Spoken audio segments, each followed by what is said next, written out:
Hi, my name's Andrzej Kawalec. I'm Head of Cybersecurity at Vodafone Business. Thank you for joining us for this discussion. At Vodafone Business, we pride ourselves on serving the small to mid-sized business community. We secure 20% of the world's internet traffic and harness insights from our 5 million customers to bring you the most relevant and accessible advice and solutions. Alongside our partners, our goal is to make security make sense. As part of Cyber Awareness Month, we've already explored how people are the first line of defense. Technology is the second line. We've partnered with Google to spotlight how tech is your friend when it comes to keeping ahead of cyber threats. I'm pleased to introduce Chris Ralph, a global solutions architect for cyber threat intelligence and risk at Google Cloud. So Chris, we've all seen in the news about large enterprises and governments being attacked, but we're now seeing smaller businesses actually on the forefront of these threats. Can you explain to us what's happening, what's changed? Well, nothing's really changed. What we're seeing is the news is reporting on the big high-profile activities that these attackers are exploiting, but they affect everyone. Attackers don't really care whether you're a company of 5 people, 500 people, or 50,000 people. You're just a network endpoint to them. They're looking for a way to gain access into a system so that they can extort money or data, or both, or potentially gain access into a much larger organization. They simply don't care. So if the attackers don't care how big you are, and yet there is now a target firmly placed on small businesses, I guess one of the challenges is that they're being attacked more often, the speed of attacks and the volume they're facing. Is that the main challenge, or are there other things that small businesses particularly are facing?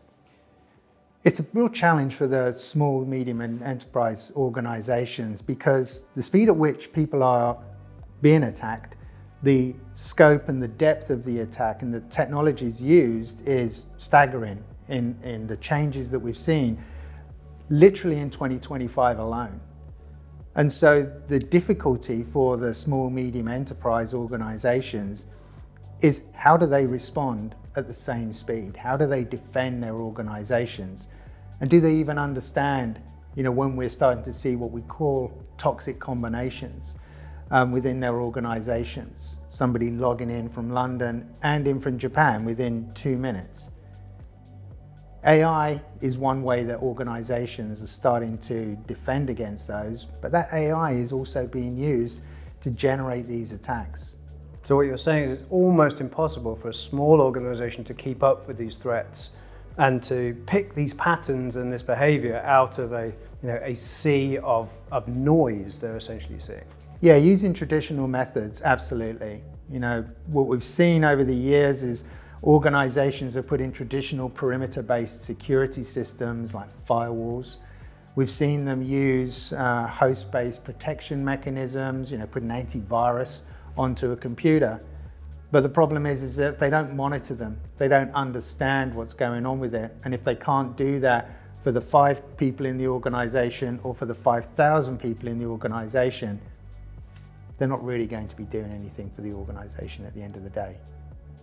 So if I'm a small business and I'm facing these threats and I know technology can help, but I probably need somebody who has a global view of how that's playing out, where and how can the technology help me be safer? One of the most important things is to understand that it's not about the tools that you're using.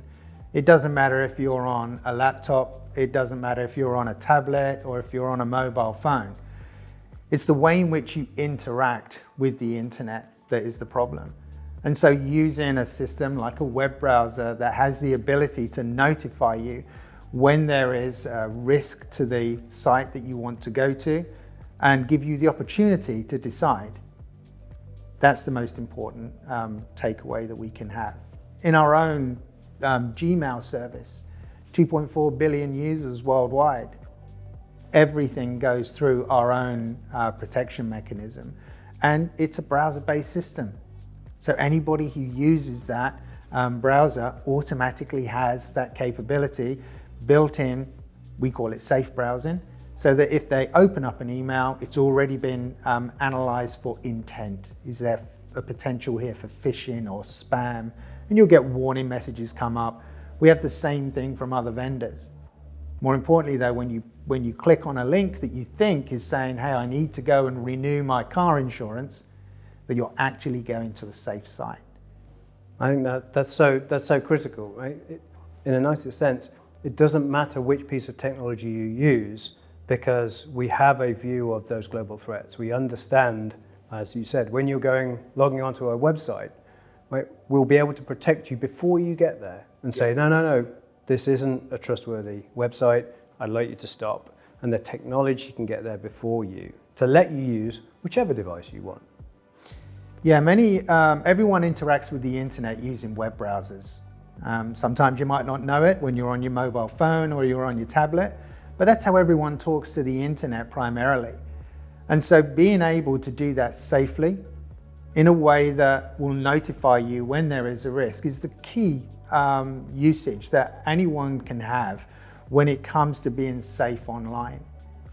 As an organization, it doesn't make any difference whether you're a small, medium enterprise, whether it's your family, or whether it is a large organization.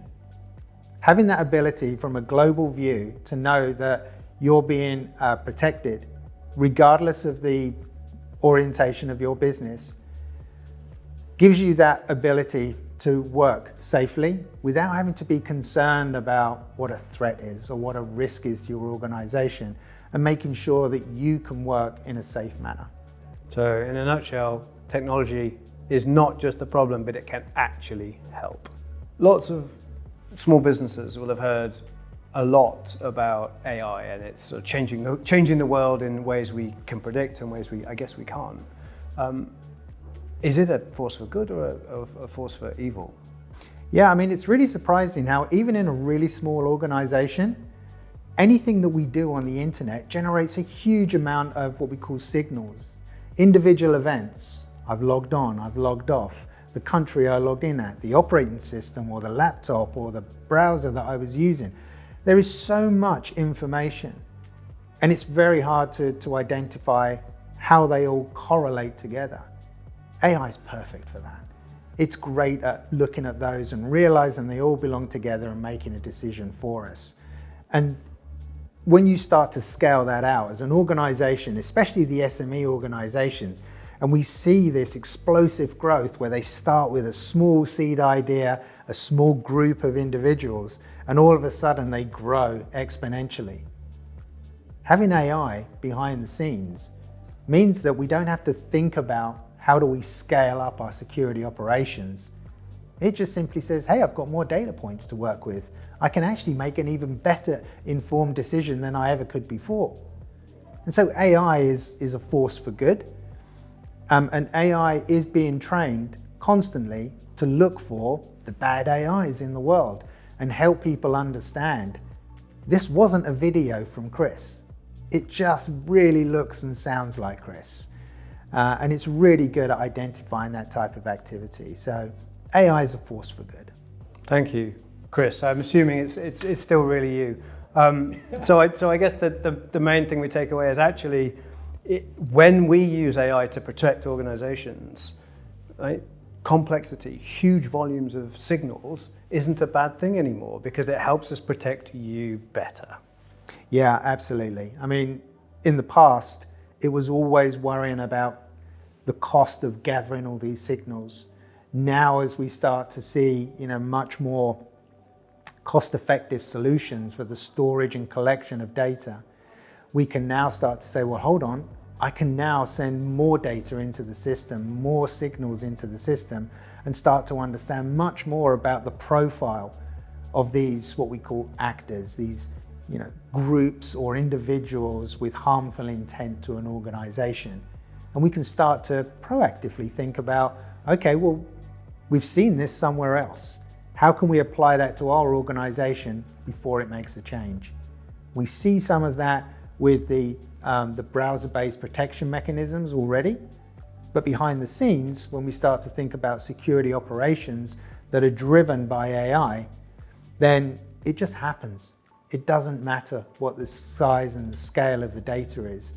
The AI gives us that ability to make sure that we're protected and our companies can grow and prosper in the way that we want. And then AI never takes a tea break.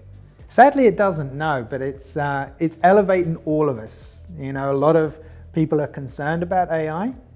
One of the great things about AI is it enables you to take your ideas and turn them into working reality. And that is so exciting for the SME market space. So Chris, we've talked a lot about how technology can be used to attack us and actually how technology can be used to defend us as well. If I take a step back and I'm a small business, what are the three things I should do first? So use the automation that exists with all of the technologies that you're using every day. Allow them to build the alerts, and more importantly, begin to understand what those alerts are telling you. The second part is just keep your systems up to date. Too many organizations will allow users to bring their own devices. Well, if they're going to do business on their own devices, insist that they keep them up to date. And that's an automated process in many cases. It's critical. We've got organizations of billions of users out there that are updating the software. They're doing it for a reason. Sometimes they give you funky tools as well. But the third part really is about training your staff on the technology. It's not just about what the security browser does or what the vendor can do for you. It's about understanding that combination of people and technology. Bring them along on the journey and they will tell you when there's a problem. Sometimes it will be in relation to an automation alert. Other times they'll simply say, this doesn't feel right. So having them on board from day one, thinking about the organization and the security, training them on the technology that they're using or that they're building is pretty much the key takeaway from all of this. Got it. So first thing, listen to the alerts. Right? Second thing, update your systems. They're being updated for a reason. Third thing is unleash the power of your people. Right? Let them understand how the technology works for them. Yeah. And I think the final piece is, actually, you're not in this alone. Right? If you're attacked and when you're attacked, use the technology, use the people, but rely on folk like us who can give you that managed service, that support, so that you're not on your own when something bad happens. Yeah, absolutely. An organization such as Vodafone, with that vast amount of internet traffic that's passing through it every day, they see things that you're never going to see. They see correlations. They're able to build what we call a hypothesis on what's actually happening. Brilliant. Thank you so much, Chris. Really appreciate it. It's my pleasure. Thank you for inviting me. Thank you for watching. We've got much more content coming this month to help you make security make sense for your business.